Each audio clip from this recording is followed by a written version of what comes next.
Hey, Goddess. Welcome to the Hey Goddess podcast. Angie K and I are here today again to discuss more super duper important topics about spirituality and everything goddess. But first of all, who are we? Angie K is the author of Creation Code's Rise of the Goddess, Navigating Spiritual Awakening and Kundalini Energy. If you are looking for an ascension guidebook full of compassion, personal trauma, and triumph, and tips on how to reclaim your goddess energy, this is it. We will link that in the description below. She's also a goddess CEO, a divine feminine embodiment and law of attraction coach, and a master sound activator. And to see more of what she offers and who she is, she has a website at angiek.world. And so I am Wendy Lou. I am a writer, published author, professional editor, and copywriter, Reiki Master, all around energy magician, sure, I like that, and a homeschool mom. And to see more of my services and what I offer and who I am, my website is wendy-lou.com. So today we are here to talk about essentially letting go, but we have our own content around this. We want to try and kind of get all these big important topics wrapped up in this because letting go really, like so many times we've said, right, Angie, that really the whole point of this journey is just to let go and let the universe, take you where it wants to take you. And so, but I'll let you lead us in on where we want to start with this. It's going to be a juicy one. So juicy because I feel like in this topic, when you and I were kind of sitting down and like hashing out, like what does letting go of attachments look like? So many things were coming to my mind, like, the codependent patterns that I came from, and so many people did in their ancestral lineages, right? And so many of us came to clear away those patterns, right? To heal this Mhm. for our ancestral line. And, boundaries came up and all the patterning that we have brought through. And then, of course, that we're trying to break out of. But then sometimes in the process of trying to break free of patterning, then we can have that, sort of moment of wanting to plug back in because the pattern feels safer. But Mhm. then you realize eventually, wow, this really isn't healthy for me to plug back into this patterning. So I so many juicy things were coming up for me as far as this goes. And I wrote, there is a whole chapter in my book about letting go because what I was talking about at the time and something I had just gone through around letting go at that time in my life was letting go of physical material things because and I think this happened to a lot of people that I've talked to during the pandemic, because we were in our houses so much, remember?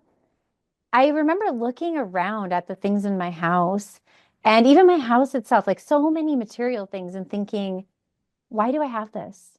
What, Mhm. like, where did it come from? And maybe it was like a hand me down, and I just felt like, oh, well, it was a hand me down, so I have to keep it. So Yeah. it's like, oh, I have to have this because someone gave it to me. Well, it's like, do you?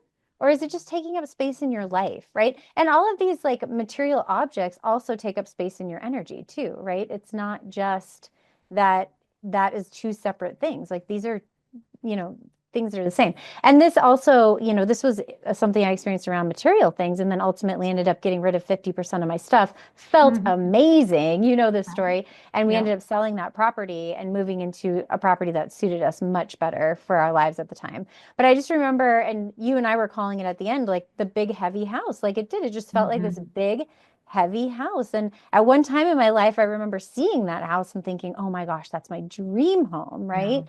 But that was a different version of me. Right. And so at the same time as I was letting go of the house, I was letting go of that version of me, that woman that picked out that house, that said, this is my Right. dream home, because it wasn't anymore. I knew the lies that were told around, you want to have a yard and you want to have green grass and you want to have all these impossible things that are going to take up your entire Saturday, right?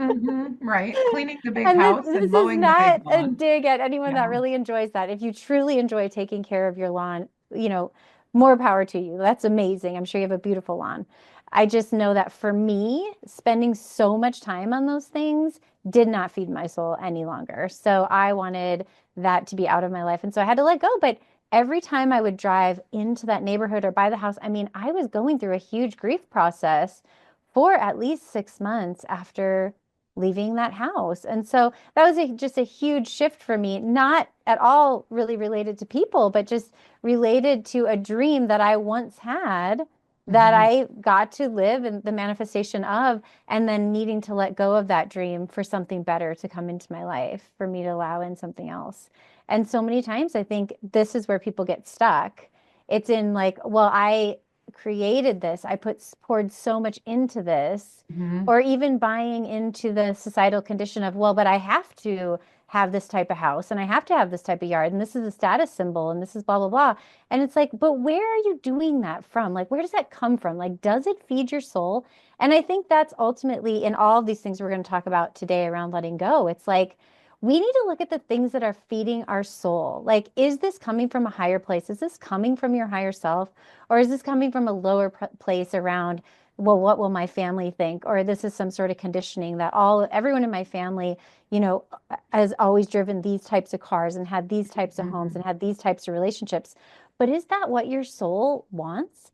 So I think ultimately that's the distinction here when we think about letting go, and the power of it is like really to move into your most authentic self that is in alignment with your, your divine path, like Right.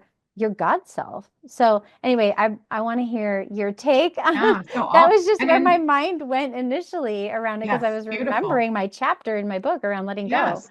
Well, and beautiful intro too, because we are going to cover a ton of stuff around this that are all going to relate to this. But I like how you pointed out that it doesn't have to be a person, right? That it can be a place, it can be a home, it can be, and in a lot of ways, like I was talking about before we got on, it's like I'm starting to realize too that when I think I'm letting go of a person, it's really letting go of a belief around whether or not I need them in my life or whatever. And when you can let go of that belief, then a lot of times the relationship gets better. They don't just fall away. Like it's not about, like we originally had on our list, right? Our topic list, it was losing people, letting go. And it made us both think, right? Like it doesn't necessarily mean you lose them.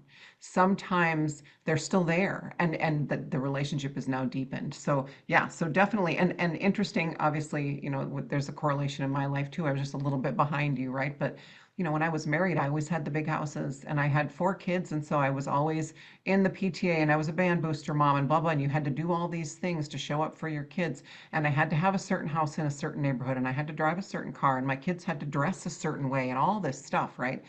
And I have let go of so much of that.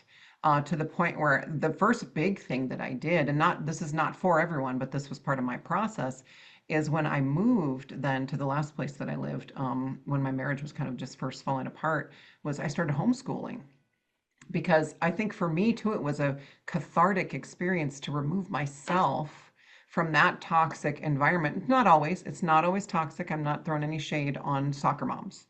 I think I had so many beautiful women that I met and connected with through that, living that life. But for me, it was not feeding my soul anymore. And it was stretching me so thin that I could not function. I couldn't show up for myself anymore. And so pulling away from that, and it ended up being a godsend for my 2 younger kids. My 2 older were not having it, and that's fine. It's all per kid, right? You have to know your kid. But it really was the beginning of me pulling myself away from those beliefs that I had to be this certain person because of the life situation that I was in, right? And the curb appeal of the car and the right and the appearance of the vehicle, even if it was, for so long, right, the right vehicle were the gas guzzlers, the ones that were Yeah. so expensive to run. And we're getting away from that, I think, as a society overall now, which is nice. And so it is, it happens within first, right? And then we see it once that 100th monkey comes over to our side, right? Then we see it kind of spread like wildfire, where it's like, oh, maybe we don't need that anymore. Maybe we don't need the big houses anymore. And so here I am, divorced now, but I'm in a little teeny apartment and I love it. I don't have a yard. I don't have, my front door is in a hallway now, and I could not be happier because I feel so much lighter having let go of that. So yeah. So yeah, and we want to talk about too how letting go, like I said, can elevate the relationships, deepen and elevate, right? I know that seems counter, it's down and up, but we want to do both, right? We want to do both.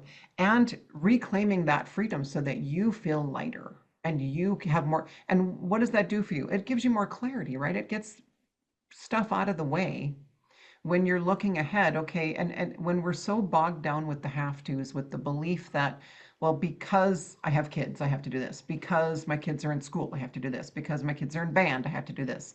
Like there were so many, and like you, because you lived in a certain neighborhood or because you were in that certain lifestyle, how did it need to look for other people to see you? And you let go of that. And so that's a big one, right? And I think once we start, maybe for a lot of us, that's how it starts. And then you get clarity on the smaller things when you start to unravel that big kind of, knot, that giant knot, you start untying it, then it's like, oh, okay, I wasn't just attached to the lifestyle as a whole. It's all the little pieces, right? And then it comes down to the people. Well, okay, so, and we are huge advocates, and if you haven't seen it yet, we did a video on cord cutting. Cord cutting is a helpful tool for a daily practice just to keep your energy clear. Other people will try to attach to you, but you also, unbeknownst to you sometimes, will attach to other people, especially those closest to you. Removing those does not say goodbye to the relationship. It makes it better. We are living proof that Yeah. cutting cords makes relationships better. What do we say all the time? You can't screw up what's meant for you. You cannot screw up what the universe has intended for you. And so what's still there on the other side of it is yours. And so you can keep moving forward with that knowing, right? And so, yeah, where do we want to go next? Like reclaiming the freedom was huge for me, and it was almost like Mhm. it felt like a byproduct, right? It kind of is like you let go of all these things, and I've let go of a lot of people, a lot of people that I thought I had to please, and even when I was like in the military, oh my gosh, that mindset, that's lucky, everybody. Hey, Lucky. Even that For those of mindset, you on the right, is podcast, that was the cat right. walking by. Oh yeah, yeah, sorry, my precious little kitty, and yeah, the military mindset, is all about pleasing the higher ups, right? You have to look a certain way. You wear the uniform properly. You have to, and so I really was ingrained in that belief that I had to follow other people's rules, Hmm. right? And so when you start to let go, so we're probably going to say let go a million times in this Yeah. podcast, and so just like drink all that in every time we say it. Well, I almost said it could be a drinking game, but Yeah, it could be drink, take a sip of your kombucha of your or your water. Yeah. water every time we say it. Your But yeah, coffee. so yeah, what's coming to you? Yeah. What's next? What do we want Oh to? my gosh, it just made me realize that the entire awakening process is just a series of letting go of who you were told to be, right? The Hmm. conditioned person that is just a shell, right? I mean, none of that is really who you are. And Right. then, it's this, I feel like, slow and steady evolution towards becoming your completely authentic self. And I think that is the beauty in it and what is so powerful about it, because so many of us have all of this conditioning. And I love to still ask myself, like, what's my motivation behind doing anything I want to do, right? And I tend to work from inspired action, and I do wait for aligned action and aligned. And if you're not sure what that is, maybe we'll do a video on aligned action.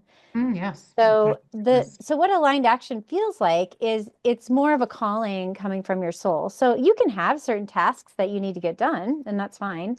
And you can even have them written down. You can also allow your soul to give you the perfect timing to do those tasks, and they will happen 100% faster and Hmm. much more creatively and effectively than if you try to grind them out. So you could have a Hmm. certain number of tasks that you have to do for a week, and we can do a whole video on this, but I just am illustrating a point here. And then find that if you decide to flow with aligned action, which would be, listening to your higher self around, okay, here's the right timing for this task, and then do it, right? That is very, very powerful. And I think that when we're releasing all of these attachments, I mean, this is so powerful to continue to evolve into like this person, this Hmm. divine expression that we're meant to be. And that's just part of the journey, I think, as we all move through all of this conditioning. And so I ask myself constantly, circling back to where I was, what is my motivation for doing anything that I'm going to do? Is it coming from conditioning, right? Or is it Hmm. coming from a higher place? And so I'll just ask myself, because if it's coming from conditioning, if I'm, about to go say to my kid, hey, don't do this particular thing. Well, am I saying that because it's embarrassing me for some reason? Right? Like, is it really something that I need to say to them because it's truly about them and their safety or whatever? Or Mhm. is it like, oh, well, that's embarrassing me, so I don't want them to do it? Well, that's not a very good reason. That's coming from my own conditioning, right? And so these are powerful things that I think a lot of people could benefit from stopping and thinking about what is your motivation behind doing something, right? Is it truly serving the person? Is it about their safety? Is it truly something that's going to help them? Or is it something that's circling back to you because you don't want to feel a certain way, right? So Right. this is really powerful. And I think that the letting go process continues to take us through that, right? And codependency was a big thing I had to work through, just and like you said, as you're releasing codependency, and I'm not saying this happens all at once, right? All of these things are an evolution. But Right. because we can change a habit loop in our brain, typically it takes 21 days, but you can change it because of neuroplasticity. You can create a new pathway in your brain. You just have to stop and think and do things differently, right? So when it Mhm. comes to Awareness. codependency, this is Yeah. something my husband would not let me plug into. And it was so frustrating for me in my early 20s because I was like, why doesn't he want to just do everything with me? Why doesn't he want to just mesh with me? Just like I just wanted to be one, right? And Hmm. he was very boundaried around that. And he would not let me guilt trip him. And he would not allow those things to happen. And for me at the time, because those were the examples I had in my family life, I was so frustrated and thought there was something wrong with our relationship. Now, looking back in my 30s, when I was in the throes of my healing work, I remember thinking how amazing that was that he did not let me do that. He came from a healthy background. He was not going to let me guilt trip him into feeling certain ways, which was extremely powerful. And I Yeah. did not see the gift in that until later. But, I hung with it knowing he was a good I was gonna person and say you that still I, married him, I so didn't, you knew I there was still something. did. It was a very powerful thing for him to do. And it really continued to highlight the relationships that I did have going that still had that level of um, guilt and emotional blackmail, things like that. Not that's what I was doing, but I was just, it was a sort of a spin-off of that. I wasn't doing anything like extremely toxic because I was aware of people in my life that did do that. But it was Right. just these small ways, right, that still ultimately were codependent, right? And so he really helped me break that down, that need for this other person, that I need to have this other person or I am not okay. And ultimately, you don't. And Right. our relationship has become better and better and better over the years as I've unraveled that. I mean, it's just amazing to see he's so into me. And I've released the need for him, is what's hilarious, right? Like Right. I realize I do not need him. I want him to be in my life. Otherwise, it wouldn't be so, right?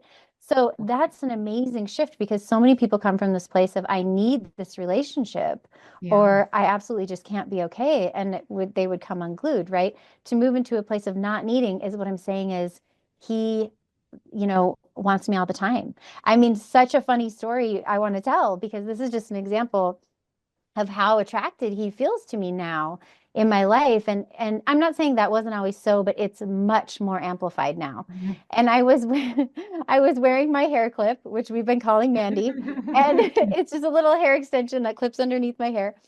So I was wearing Mandy and I was in a makeup store and he was parked in the parking lot and waiting for me in the store. And I came out of the store and he forgot that I was wearing my hair extension and I had on like a little ski jacket. And he said, oh, I'm going to look at this cute girl and watch her get in her car.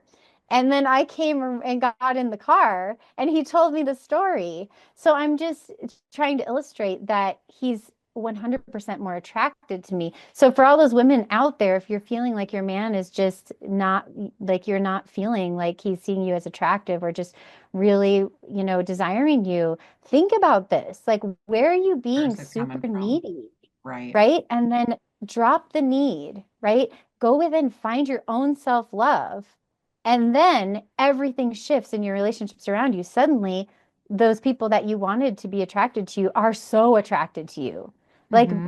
beyond what you ever imagined, right? They just see you as so beautiful. My energy shifted big time when I got my dreadlocks in too. So it's funny how the hair for Hmm. women can make a huge difference, just FYI. But I love this example because it's so goddessy, right? Like it's so like Hmm. we want all the women listening and tuning into us to really to really hear our stories about how we have stepped as far as, and we're not done. We're nowhere near done.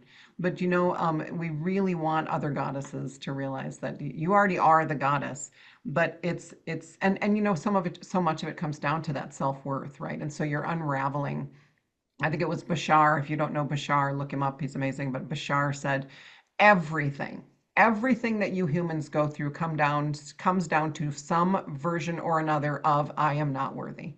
Every single thing, and he is absolutely right. And so, because we think, oh, well, that can't be for me, right? And so a lot of times when we're in a good relationship, and I honestly, I feel like this is so timely because I feel like I am breaking this down right now in a lot of ways. And I do feel like my boyfriend doesn't let me get away with it either. And I love that because my ex we were very codependent, right, through the whole marriage. And we didn't even know, right? Like, no shade on him at all. We both had our stuff. We didn't know what we were doing until it was too late, right? We just didn't, we weren't aware. And so that awareness comes. And so now I have this new man who's like not letting me get away with it. And at first you get mad. You're like, well, how dare he, right? And then I started to realize I'd already come to that realization a couple months ago that I was like, oh my gosh, he's not letting me not be the goddess that I deserve to be. It's definitely been challenging sometimes. It's like I think I want to point out too, it's like we've gotten to this point in society where we look at coupling, right? Like dating and getting married or whatever, that there are so many women out there who are preaching, oh, the first red flag gone, you're gone. And I really despise that culture that we've created. It's like we're not giving anybody a chance. This is for us to find people to help us heal, right? To teach us, to show us, where it is that to be mirrors and all this stuff, right? And even if it's somebody that we end up having to clear a lot of attachments with and let go of, like you said, they might still be there when you come out the other side. Now they might not. They might not, but something that I keep getting too from when I've tuned in recently is, because I always say always and only in my highest good, always and only in my highest good, right? When I ask for things. And the universe said to me the other day, why do you say that? I was like, well, I just want to know, why do you say that? Don't you know that that's every second of every day is in your highest good? No Hmm. matter how good it feels or bad you perceive it to feel, right? So it's like, and it's not that I have to stop saying it because it is kind of nice for a peace of mind, right, for our human selves. But we don't need to worry about that. The universe is going to conspire in our favor no matter what we're doing to screw it up down here. Right. And so I wanted to point that out that, don't, the first red flag is just them trying to communicate what they're going through, typically. And that could be the first 10 red flags. Again, it could be like don't stand for abuse or anything, obviously, but I just feel like we're not giving anybody a chance. And so then we've come to this society where so many of us we have all this solitude now, which is great, right? But a lot of people would say that they don't have as many friends as they used to and all this stuff. And we have had to let go of a lot of people.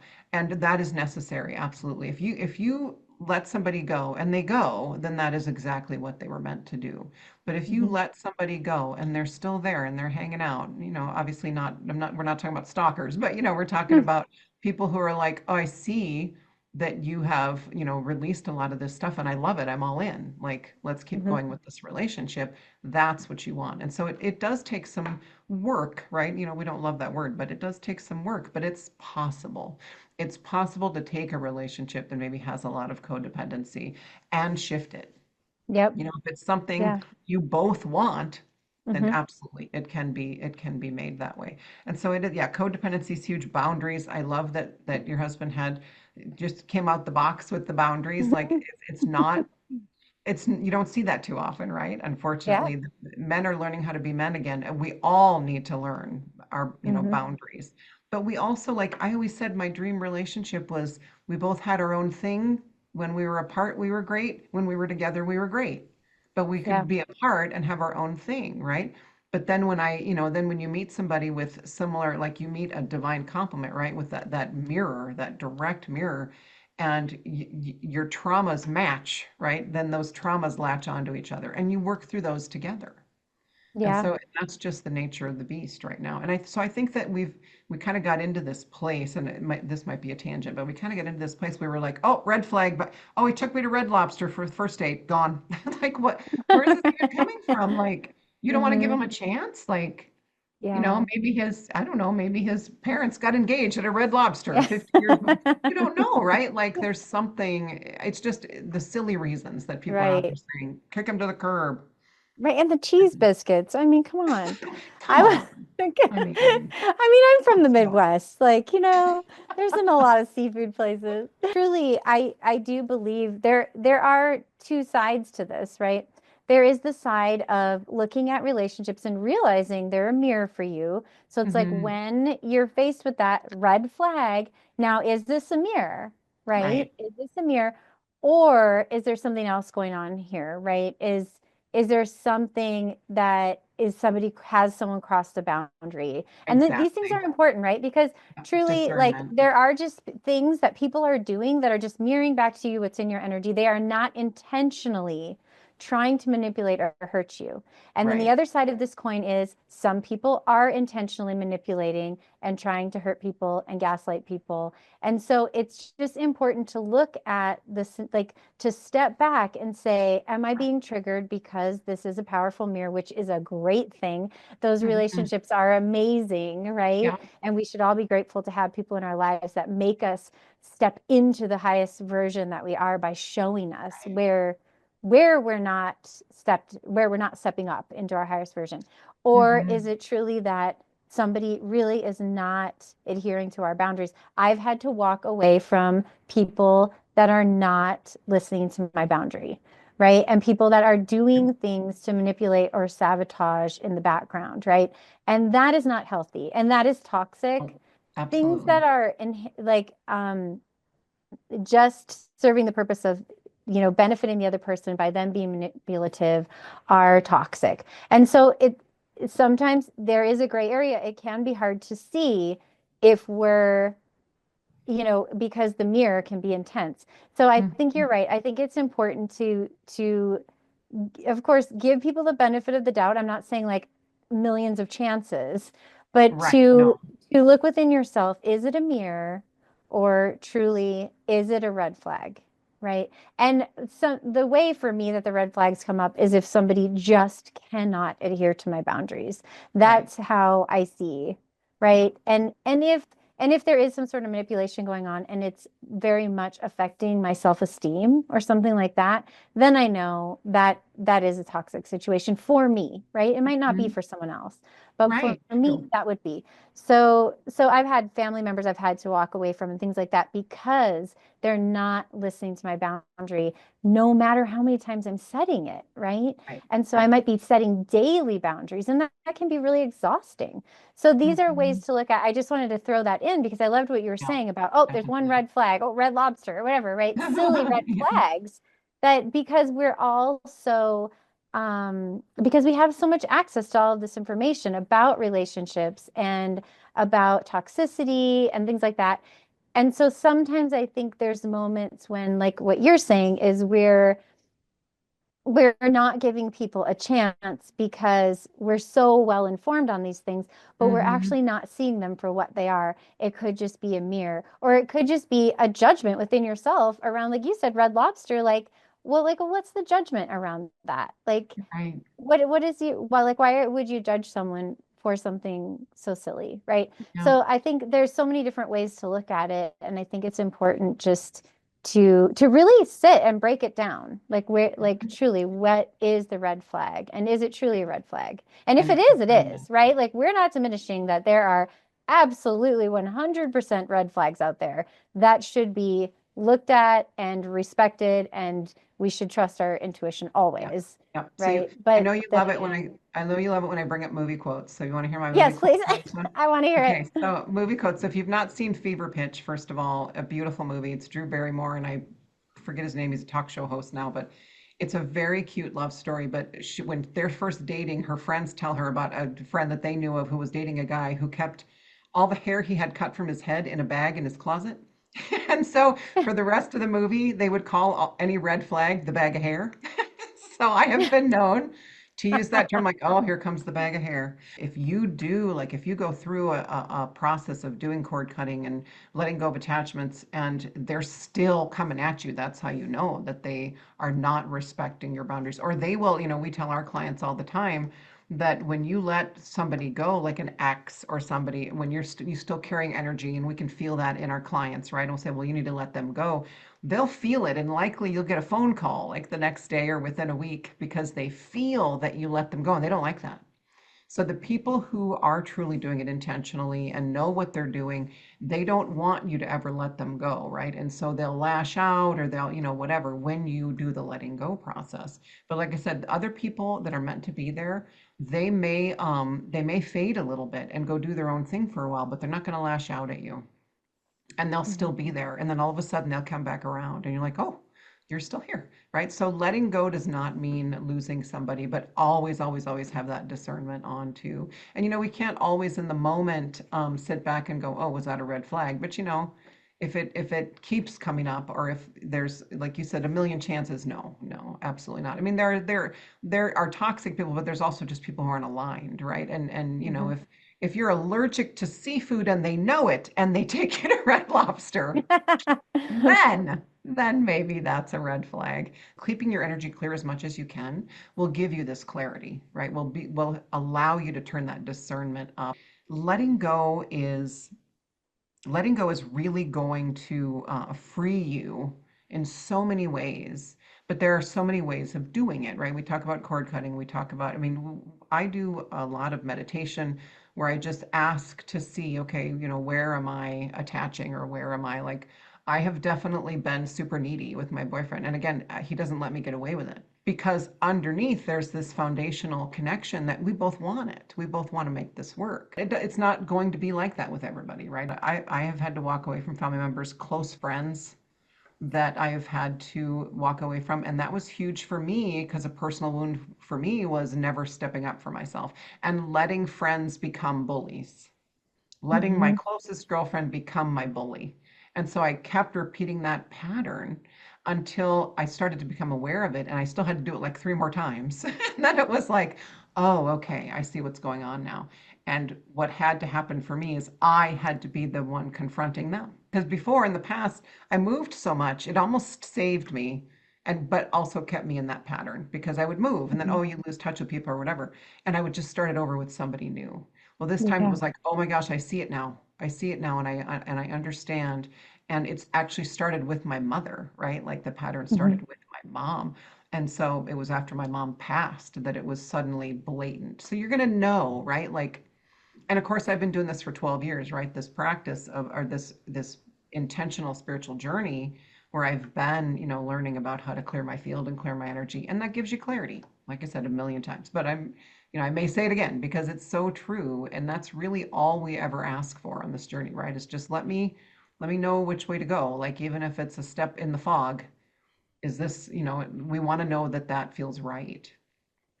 And Yeah. so letting go may show people will show you who they are. And if they disappear, then it's in your highest good. Yep. That was Yeah, a I love lot. that.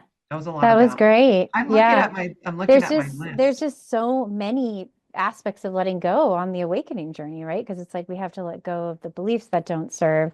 We have to let go of the Mhm. patterning. We have to let go sometimes of people, right? Because we realize like, oh, once you get to a certain level of healing, if somebody all they want to do is plug into that toxic patterning, and then you find yourself doing it, like going down that well-worn highway when you did all this work, well, then sometimes you have to let that go because it's like Mhm. ultimately it's not serving you to continue to dive back into that over and over again. So I mean, And you'll and then letting notice go that of it doesn't, material things.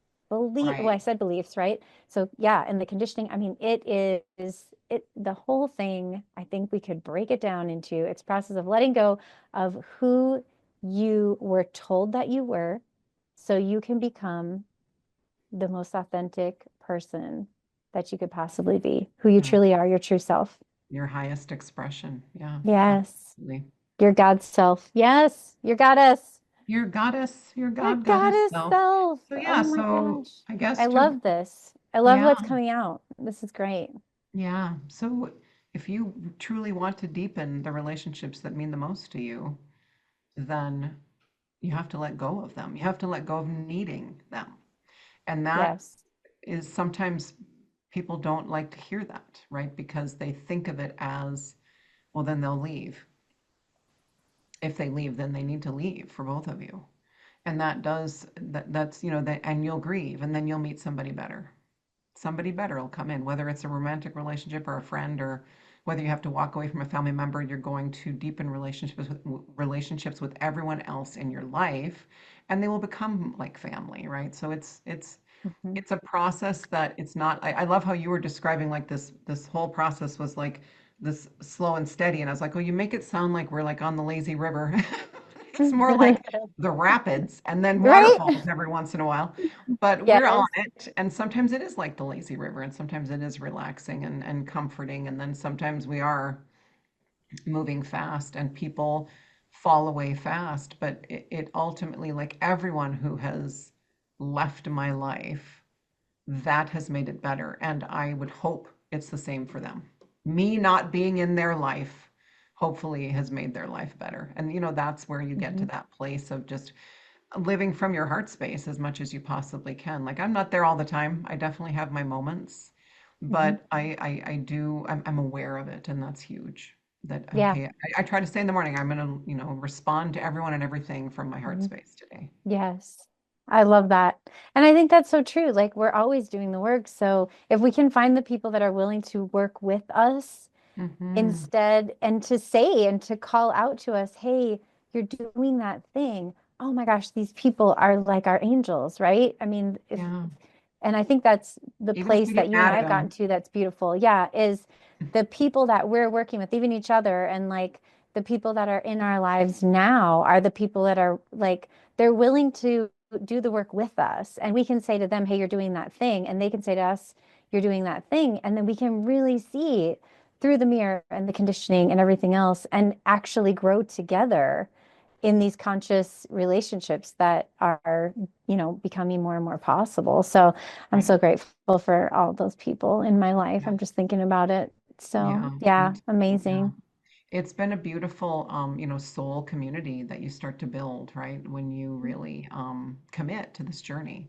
Like it has to be a commitment on a deep level. You have to say at some point, if anybody's watching this and they don't know what's going on, but they were pulled to this podcast for whatever reason, it's like if you're just kind of in a just really out of sorts, it's like what is the universe trying to tell you? Like what needs to shift, what needs to go, and is it going to hurt? Yes. Is it going to be worth it? Yes. Yeah. That's all we can tell you. It's not easy. It's not easy. And doing it with somebody too, it's like, I always romanticized it. Oh, I want my Prince Charming and we'll heal together. And it is not easy at all. We both definitely have had our doubts that we could survive it, but we just keep coming back around. And you Mhm. can, as someone, we like to joke that women hold a grudge, right? Like we don't ever we can forgive, but we don't forget. That's if you forgive, if you truly forgive, then that will be out of your mind. And it just won't even be there anymore. And it is possible, absolutely possible. Even if you've been through some real rough patches, you both can forgive completely and totally, knowing where and again, obviously I'm not talking about abuse or anything like that, but Mhm. knowing where you're both coming from and knowing that there's a connection. Again, this is romantic and otherwise. Angie Mhm. and I have a super deep soul connection that is not going anywhere as far as we're concerned. But so it doesn't have I'm not just talking about a romantic partner, but it's anybody in your life. Anybody in your life that if you really truly want to deepen that relationship, then go in, cut the cords, and do it often. Because even Angie and I have made cords with each other, right? We cut them as much as Mhm. we can, and just to keep the relationship pure and Mhm. real, right? And that clear connection. Yes, I love it. So just to recap, you can have attachments to people, places, things, situations, jobs, homes, anything, beliefs, right? I think the patterns is a huge thing, like really breaking free of those patterns. This whole journey is really about letting go of, like you said, who we were told to be one little piece at a time. Sometimes you're asked to let go of a big chunk. Sometimes we hold on, hold on, hold on, and the universe will tear it from our grasp. Like it's going to be a different process every time. I like to say if you ignore the whispers long enough, the universe will drop a piano on your head. And as someone who has had several pianos dropped on her head, I do not recommend. That is no stars. Zero stars. So any awareness you can have around this, around maybe who is not serving you, what's not serving you, go in and see, cut the cords, watch our cord cutting, because we both take you through two different processes on cutting cords, and whichever one serves you in any moment, you'll probably like both of them for, at different times. Angie's, I think, you can do it while you're driving. Mine, not so much. Keeping your energy clear as much as you possibly can will give you clarity for the next step in your life, and it's going to deepen the relationships that are meant to be there. That's the important thing, I think, to remember. Letting go does not mean losing them. What I Mm-hmm. always say, Mm. what's meant for you will always be yours. I love this. Well, thank you for joining us, Goddess, and definitely catch the cord cutting episode, and we will catch you on the next episode. Bye, Bye, Goddess. Goddess. I don't know why I do jazz hands. I I don't know, it just feels. love jazz hands.